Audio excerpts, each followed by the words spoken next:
propuesta del Partido Popular se basa en una acción integral frente al ruido, intentando conjugar medidas preventivas con medidas correctoras, porque entendemos que hay que regenerar las zonas saturadas. Las medidas que proponemos son, en primer lugar, la elaboración de un mapa de ruido. Creemos que es fundamental hacer un diagnóstico para atajar el problema, con actuaciones de prevención y con actuaciones de intervención correctoras.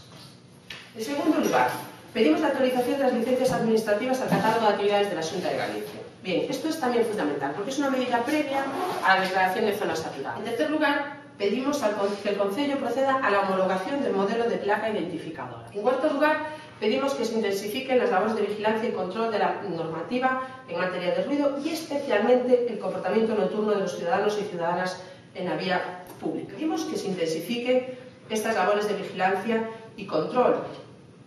La normativa, la ordenanza, prohíbe gritar en la calle. Aquí en Santiago no se ha puesto ni una sola sanción a nadie por gritar o por montar barullo en la calle. Contamina acústicamente, también que pague.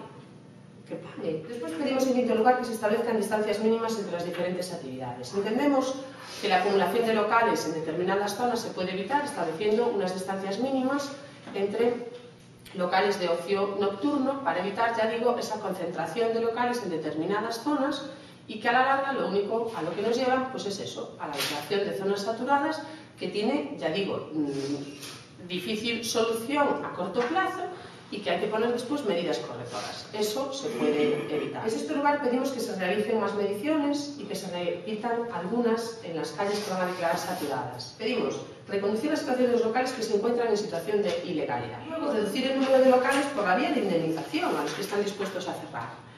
Esta ya es una propuesta que hicimos en su día. O bien indemnizar a los que quieren cerrar, o bien subvencionar a los que quieran reconducir su actividad a una actividad pues, medioambientalmente más sostenible, a una actividad menos ruidosa.